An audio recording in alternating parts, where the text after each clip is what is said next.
শিক্ষামন্ত্রীর পদত্যাগের দাবিতে এবং পরীক্ষা গ্রহণে দ্বৈত নীতি ও বৈষম্যের অভিযোগ তুলে দিনাজপুরের রেললাইন অবরোধ করে বিক্ষোভ করেছেন ২০২৬ সালের এইচএসসি পরীক্ষার্থীরা। আজ মঙ্গলবার দুপুর 12:30টার পর দিনাজপুরের নিমনগর ফুলবাড়ি বাসস্ট্যান্ড সংলগ্ন 18 নম্বর রেলগেটে এই অবরোধ কর্মসূচি পালন করা হয়। শিক্ষার্থীদের এই আকস্মিক অবরোধের কারণে রেললাইনের উভয় পাশে শত শত যানবাহন আটকা পড়ে তীব্র যানজটের সৃষ্টি হয়।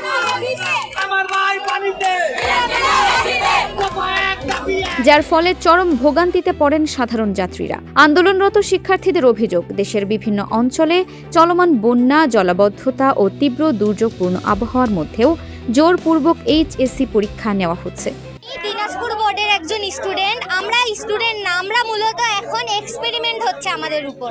আমরা তার খেলার পুতুল, আমরা হলো মিলন সাহেবের খেলার পুতুল, যাদেরকে নিয়ে তিনি খেলতেছে। তিনি শিক্ষা ব্যবস্থার মান উন্নয়ন না করে তিনি পরীক্ষা ব্যবস্থার মান উন্নত করতেছে।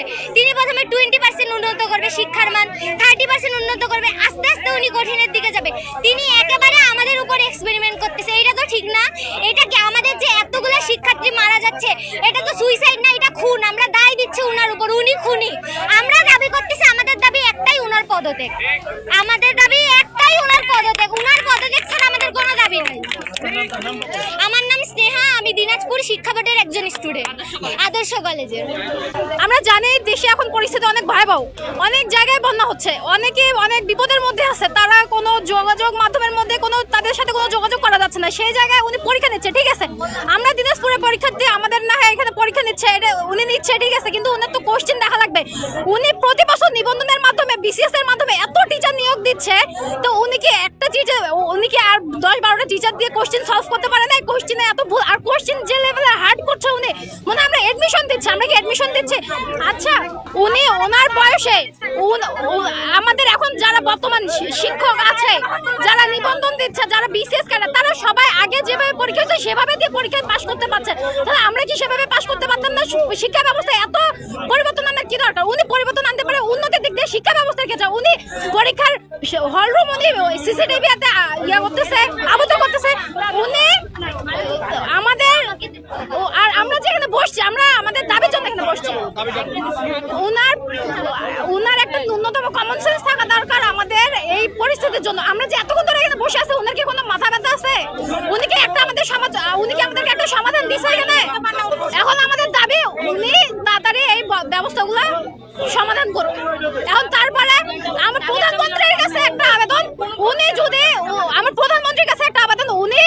ভালো করে শিক্ষা ব্যবস্থা একটু পর্যবেক্ষণ করবে, আর আমাদের যে এহসানুল হক মিলন স্যারকে পদে রাখা উচিত হবে কিনা এটা উনি যেন পর্যবেক্ষণ করে দেয়। শিক্ষা মন্ত্রণালয়ের এই দ্বৈত নীতি ও বৈষম্যমূলক সিদ্ধান্তের কারণে সাধারণ পরীক্ষার্থীরা চরম মানসিক ও শারীরিক হেনস্থার শিকার হচ্ছেন।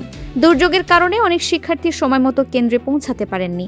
এই বৈষম্যের প্রতিবাদে তারা বর্তমান শিক্ষামন্ত্রীর অবিলম্বে পদত্যাগ দাবি করেন। পরিবহন শ্রমিক, আমাদের কথা হলো আমরা রোডে চলি, আমরা সবাইকে নিয়ে মিলে ঝুলে চলি।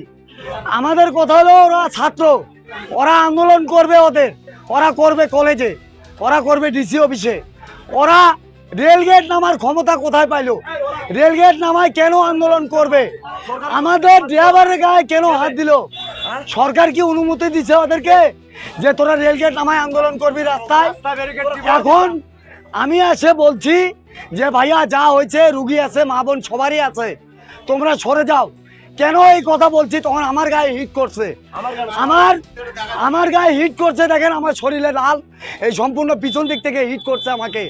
এবং কি আমার ড্রাইভার রানিং গাড়ি নিয়ে আসতেছিল, আমার জোর জবরদস্তি চাবি গাড়ি নিচে ছাত্ররা নেওয়ার পরে গ্লাস ভাঙছে 2-4-5টা, গাড়িতে লাথি মারছে, আমাকে 2-4টা ঘুষি মারছে, লাথি মারছে, জোর জবরদস্তি মোবাইল গাড়ি নিচ্ছে। হ্যাঁ, মনে করে আমি বলতেছি আমার কি অপরাধ? 10 জন গেলে আমিও যেতে পারবো, কি লিগেল কিনা?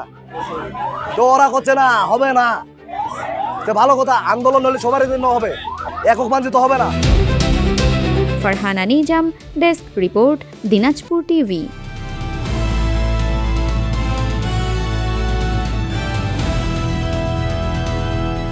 দিনাজপুর টিভি, মানুষের জীবনের কথা বলে।